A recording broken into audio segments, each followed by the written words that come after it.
Hello दोस्तों, स्वागत है आप सभी का आपके अपने YouTube channel SS study material पर। और आज हम लोग समझने वाले ज्योग्राफी मेजर 2 का बहुत ही इंपॉर्टेंट क्वेश्चन को। ठीक है, जो आपका वीव्यू ज्योग्राफी मेजर 2 से संबंधित है। ये क्वेश्चन आपके लिए बहुत ही इंपॉर्टेंट रहने वाला है। ऐसा क्वेश्चन कई बार एग्जाम में पूछा गया है। ठीक है, और अगर आप लोग दोस्तों चैनल पर नए आए हैं तो चैनल को सब्सक्राइब कर लीजिए, साथ में बेल आइकन को दबाकर उस पर ऑल को सिलेक्ट कर लीजिए। ठीक है, क्योंकि सेमेस्टर 4 का जो आपका जो सेशन 22 से 26 वाले स्टूडेंट है उनके लिए बहुत सारा क्वेश्चन इस चैनल पर अपलोड किया गया है, और सेमेस्टर 2 का भी अपलोड करना शुरू किए। ठीक है, तो बहुत सारा क्वेश्चन बन गया, अपलोड हो जाएगा। तो आप लोग चैनल को सब्सक्राइब करके रखिए। एग्जाम आने वाला है, 10-15 दिन के बाद एग्जाम हो जाएगा। रिजल्ट आने के 10-15 दिन के बाद से एग्जाम लेना चालू हो जाएगा। ठीक है, तो आप लोग चैनल को सब्सक्राइब करके रखिए। सबसे पहले समझते हैं क्वेश्चन को कि क्वेश्चन को क्या पूछा जा रहा है। लिखा है कि जनसंख्या प्रवास की परिभाषा दे एवं प्रभावित करने वाले कारकों की व्याख्या कीजिए। ठीक है, क्या है कि सबसे पहले जनसंख्या प्रवास की परिभाषा को लिखना है। उसके बाद जनसंख्या प्रवास को प्रभावित करने वाले क्या क्या कारक हैं उसको समझना है। ठीक है, उसको लिखना है। दोस्तों हम लोग पहले समझेंगे इसके परिभाषा को कि क्या बोला जा रहा है। ठीक है, लिखा है कि जनसंख्या प्रवास उस प्रक्रिया को कहा जाता है जिसमें लोग किसी स्थान से दूसरे स्थान पर अस्थायी या अस्थायी रूप से निवास करने के लिए जाते हैं। क्या है कि जो जनसंख्या प्रवास है वो उस प्रक्रिया को कहा जाता है जहाँ पर लोग एक स्थान से दूसरे स्थान पर निवास करने के लिए जाते हैं, चाहे वो अस्थायी रूप से जाए या फिर अस्थायी रूप से कुछ दिनों के लिए जाए। ठीक है, आगे लिखा है कि यह स्थानांतरण एक देश के भीतर या एक देश से दूसरे देश के बीच हो सकता है। देखिए, अगर एक देश से एक ही देश में मतलब देश के अंदर ही स्थानांतरण होता है तो उसको आंतरिक प्रवास बोलेंगे। ठीक है, लेकिन अगर एक देश से कोई दूसरे देश चला जाता है तो उसको अंतर्राष्ट्रीय प्रवास बोला जाता है। ठीक है, वही लिखा हुआ है। आगे लिखा है कि जनसंख्या प्रवास एक जटिल प्रक्रिया है जो विभिन्न आर्थिक, सामाजिक और राजनीतिक कारकों के परिणाम स्वरूप होती है। क्या कारक है कि आर्थिक, सामाजिक और राजनीतिक कारक के परिणाम स्वरूप होती है। ठीक है, ये आपका जनसंख्या प्रवास का परिभाषा हो गया। ठीक है, फिर समझते हैं हम लोग आगे इसके क्या क्या कारक है उसको। यहाँ पर लिखा हुआ है जनसंख्या प्रवास को प्रभावित करने वाले कारक। ठीक है, जनसंख्या प्रवास को प्रभावित कौन से कारक करते हैं उसके कुछ प्रमुख कारक यहाँ पर लिखा हुआ है। सबसे पहला क्या है? आर्थिक कारक। ठीक है, समझते हैं क्या लिखा है। लिखा है कि आर्थिक कारक जनसंख्या प्रवास का सबसे बड़ा कारण होते हैं। लोग रोजगार, उच्च वेतन, बेहतर जीवन स्तर और आर्थिक स्थिरता की तलाश में एक स्थान से दूसरे स्थान पर जाते हैं। इन कारणों में निम्नलिखित शामिल हैं। ठीक है, लोग क्या करते हैं कि जनसंख्या प्रवास जो है रोजगार, उच्च वेतन और स्थिर जीवन के लिए ये आर्थिक कारक जिम्मेदार है। ठीक है, लोग कमाने के लिए एक जगह से दूसरे जगह चले जाते हैं ताकि वो अच्छा कमा सके। इसी में कुछ पॉइंट दिया हुआ है, उसको समझेंगे। जैसे रोजगार के अवसर। ठीक है, आर्थिक कारक उसी में कुछ पॉइंट दिया हुआ है जैसे रोजगार के अवसर, समझेंगे इसको। लिखा है ग्रामीण क्षेत्रों से लोग शहरों की ओर रोजगार की तलाश में प्रवास करते हैं। औद्योगिक शहरों में रोजगार के अधिक अवसर उपलब्ध होते हैं जिससे लोग वहां जाते हैं। ठीक है, क्या है कि जो ग्रामीण क्षेत्र है वो शहर की ओर प्रवास करते हैं। ठीक है, शहरों में चूंकि जो औद्योगिक क्षेत्र होते हैं वहां पर रोजगार का जो है अवसर ज़्यादा होता है, वहां पर काम ज़्यादा होता है, मजदूरों का जरूरत ज़्यादा होता है। तो ग्रामीण क्षेत्र से जो लोग हैं वो शहर की ओर प्रवास करते हैं काम करने के लिए। ठीक है, कमाने के लिए। इसी में आपका दूसरा पॉइंट लिखा है वेतन असमानता। इसको समझते हैं क्या लिखा है कि ग्रामीण और शहरी क्षेत्रों के बीच आय असमानता के कारण लोग उच्च वेतन पाने के लिए शहरी क्षेत्रों में प्रवास करते हैं। क्या है कि जो शहरी क्षेत्र है वहाँ पर पैसा ज़्यादा दिया जाता है काम के लिए, लेकिन जबकि जो ग्रामीण क्षेत्र है वहाँ पर पैसा कम दिया जाता है। तो ये जो वेतन असमानता है इसके लिए लोग गांव को छोड़ के शहर की ओर प्रवास करते हैं ताकि वो अच्छा पैसा कमा सके। ठीक है, आगे समझते हैं दूसरा पॉइंट क्या है, सामाजिक और सांस्कृतिक कारक। ठीक है, क्या? सामाजिक और सांस्कृतिक कारक। लिखा है कि सामाजिक और सांस्कृतिक कारण भी प्रवास को प्रभावित करते हैं। इनमें पारिवारिक क्या है, पारिवारिक, धार्मिक और सांस्कृतिक कारण शामिल होते हैं। ये सामाजिक और सांस्कृतिक कारक में क्या क्या है? पारिवारिक, धार्मिक और सांस्कृतिक कारण। ठीक है, समझेंगे इसको क्या लिखा है। सबसे पहले दिया है शिक्षा और स्वास्थ्य सेवाएं। ठीक है, लिखा है कि बेहतर शिक्षा और स्वास्थ्य सुविधाओं की उपलब्धता के लिए लोग प्रवास करते हैं। शहरी क्षेत्रों में उच्च गुणवत्ता वाली शैक्षिक और चिकित्सा सेवाएं अधिक उपलब्ध होती है। ठीक है, क्या है कि जो अच्छा शिक्षा और स्वास्थ्य सुविधाओं की उपलब्धता के लिए क्या करते हैं लोग, एक स्थान से दूसरे स्थान जाते हैं। क्या है, शहरी क्षेत्रों में जो इस चीज़ का विस्तार है वहाँ पर अच्छा शिक्षा मिलता है, साथ ही जो चिकित्सा है, जो डॉक्टरी क्षेत्र है वहाँ पर शहरों में अच्छा होता है। ठीक है, तो लोग गांव से शहर की ओर जाते हैं। इसी में आगे दिया हुआ विवाह, समझते हैं कि विवाह भी एक प्रमुख सामाजिक कारण है। क्या है कि विवाह भी जो है एक प्रमुख सामाजिक कारण है, जिसके चलते लोग एक स्थान से दूसरे स्थान पर प्रवास करते हैं। विशेषकर महिलाएं विवाह के बाद अपने पति के निवास स्थान पर जाती हैं। ठीक है, क्या है कि विवाह भी एक प्रमुख सामाजिक कारण है, जिसमें क्या होता है कि जो लड़कियां हैं, जो महिलाएं हैं, वो विवाह के बाद अपने पति के घर चली जाती हैं। ठीक है, ऐसा ज़्यादा लड़कियों में होता है, मतलब लड़के किसी किसी क्षेत्र में, नहीं तो बाकी अधिकतर लड़कियां ही लड़कों के घर जाती हैं। आगे लिखा है सामाजिक प्रतिष्ठा और जीवन स्तर, इसको समझते हैं। कई लोग बेहतर सामाजिक प्रतिष्ठा और जीवन स्तर की तलाश में विकसित क्षेत्रों में प्रवास करते हैं, जहां जीवन की गुणवत्ता अधिक होती है। क्या है कि कई लोग बेहतर सामाजिक प्रतिष्ठा, जहां पर एक बेहतर समाज बना हुआ है, वहां पर जीवन स्तर की तलाश में विकसित क्षेत्रों की ओर प्रवास करते हैं। एक बेहतर समाज में रहने के लिए क्या करते हैं लोग, एक स्थान से दूसरे स्थान जाते हैं। ठीक है, जहां पर इसका विकास हो चुका है, जहां विकास हो रहा है। ठीक है, यही बोला जा रहा है कि जहां जीवन की गुणवत्ता अधिक होती है। ठीक है, जहां बेहतर जीवन का गुणवत्ता होता है। आगे समझते हैं, तीसरा नंबर पॉइंट है राजनीतिक कारक। राजनीतिक कारक में क्या क्या है उसको समझ लेंगे। लिखा है कि राजनीतिक अस्थिरता और संघर्ष भी प्रवास के प्रमुख कारण होते हैं। जब किसी देश या क्षेत्र में राजनीतिक अस्थिरता, युद्ध का दमन होता है, तो लोग सुरक्षा और शांति की तलाश में प्रवास करते हैं। जब किसी क्षेत्र में, जब किसी देश में क्या होता है कि जब राजनीतिक कारण हो जाता है, जैसे युद्ध हो गया या फिर कोई दंगा हो गया बहुत बड़ा, तो क्या होता है कि वहाँ पर जो लोग हैं वो शांति के लिए क्या करते हैं, वहाँ से छोड़ के दूसरे तरफ भागते हैं, जाते हैं शांति को प्राप्त करने के लिए, ताकि वो ठीक से रह सके। ठीक है, ये एक राजनीतिक कारक है। क्या लिखा है इसमें सो समझते हैं।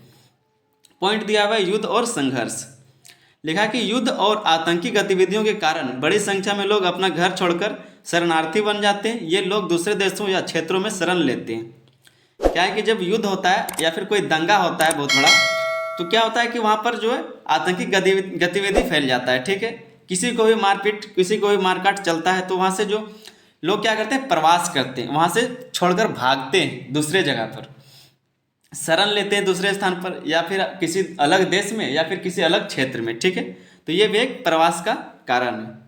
इसमें दूसरा पॉइंट लिखा है राजनीतिक उत्पीड़न। समझते क्या है, यह है कि कई लोग अपने देश में राजनीतिक उत्पीड़न या अत्याचार से बचने के लिए दूसरे देशों में प्रवास करते हैं।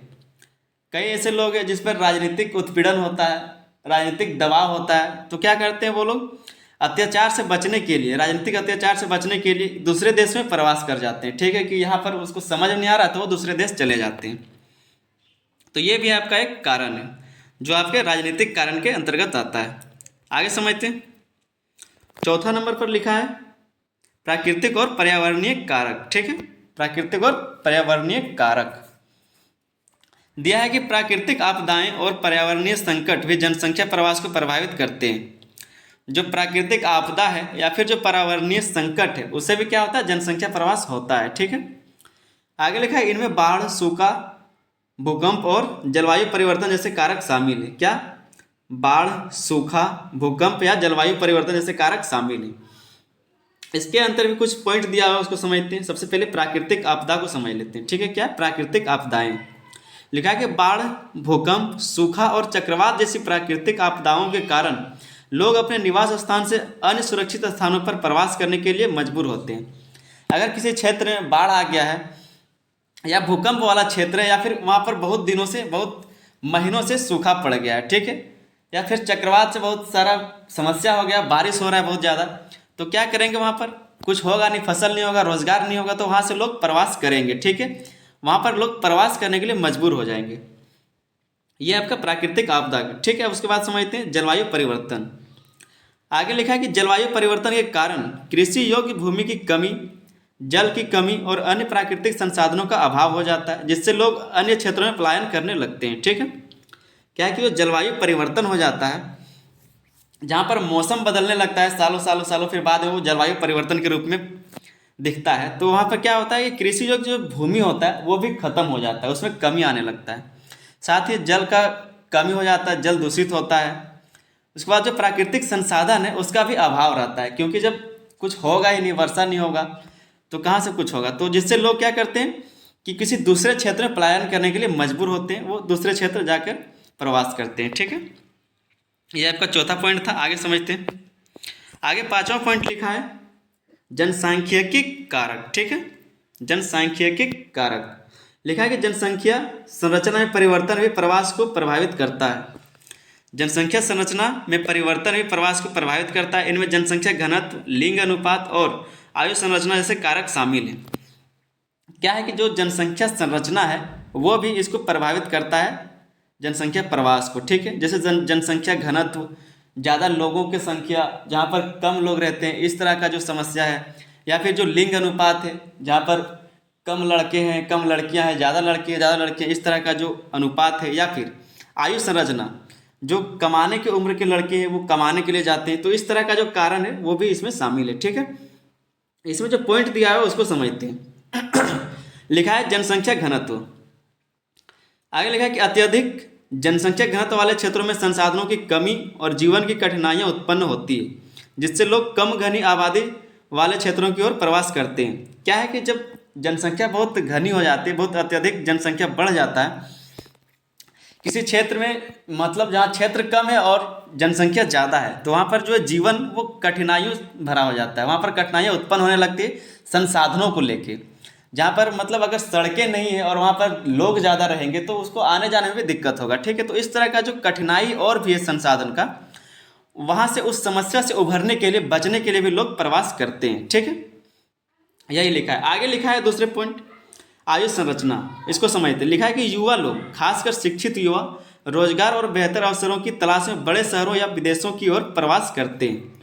जो युवा लोग हैं, जो पढ़े लिखे युवा है या फिर जो नहीं भी पढ़े लिखे, वो क्या करते हैं कि गांव से शहर की ओर या फिर शहर से किसी अगले शहर की ओर प्रवास करते हैं। किस लिए? कमाने के लिए, रोजगार की तलाश में। ठीक है, वो एक देश के अंदर ही या फिर एक देश से दूसरे देश चले जाते हैं काम करने के लिए। ये भी एक जनसंख्या प्रवास का कारक है। आगे समझते हैं। छठा नंबर पॉइंट दिया हुआ है सुविधाओं और अवसंरचना की कमी। ठीक है, सुविधाओं और अवसंरचना की कमी। लिखा है कि ग्रामीण क्षेत्रों में बुनियादी सुविधाओं और अवसंरचना की कमी के कारण भी लोग प्रवास करते हैं।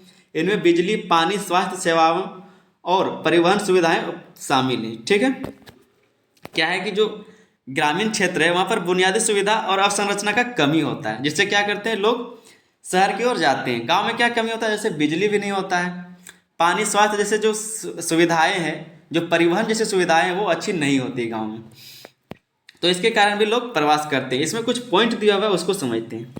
लिखा है कि स्वास्थ्य सेवाओं की कमी। ठीक है, ग्रामीण क्षेत्रों में गुणवत्तापूर्ण स्वास्थ्य सेवाओं की कमी के कारण लोग शहरों की ओर प्रवास करते हैं, जहां चिकित्सा सुविधाएं बेहतर होती है। ठीक है, क्या करते हैं कि गांव के जो लोग हैं वो शहरों की ओर प्रवास करते हैं। क्यों? जहाँ पर चिकित्सा सुविधाएं बेहतर है, जहाँ पर क्या है कि जो स्वास्थ्य सेवा है वहाँ पर बेहतर होता है, इसके कारण लोग गांव से शहर की ओर भागते हैं। ठीक है, अगला पॉइंट है परिवहन और संचार।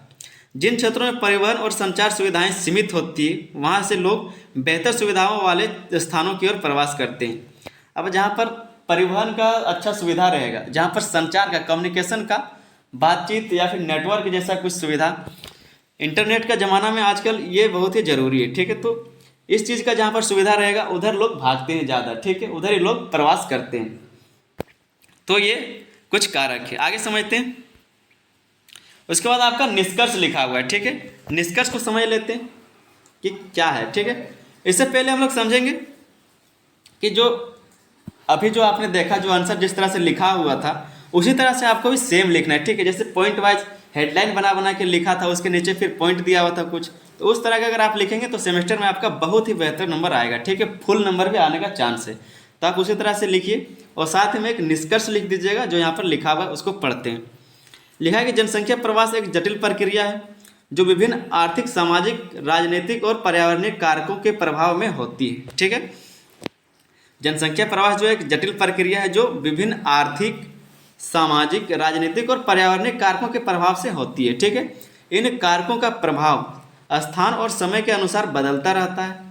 प्रवास के परिणाम स्वरूप विभिन्न क्षेत्रों में जनसंख्या संरचना, संसाधनों की उपलब्धता और आर्थिक गतिविधियों में परिवर्तन होता है, जो उस क्षेत्र के विकास और स्थिरता को प्रभावित करता है। ठीक है, तो ये आपका निष्कर्ष हो गया। दोस्तों, अगर आप लोग चैनल पर नए आए तो चैनल को तुरंत सब्सक्राइब कर लीजिए। बेहतर, जैसे भी सबसे बेहतर तरीका होता है उस तरह से आपको समझाया जा रहा है और आगे भी समझाया जाएगा। ठीक है, अगर इस तरह से जैसे हम लिख के लाए आंसर को, उस तरह से आप एग्जाम में लिखते हैं तो आपका बहुत ही बेहतर नंबर आने का चांस है, बहुत ही बेहतर नंबर आपका आएगा। ठीक है, एग्जामिनर भी यही सब चेक करता है। ठीक है, तो अगर वीडियो अच्छा लगा हो तो वीडियो को लाइक करते जाइएगा। ठीक है, मिलते हैं अगले वीडियो में, तब तक के लिए धन्यवाद, जय हिंद।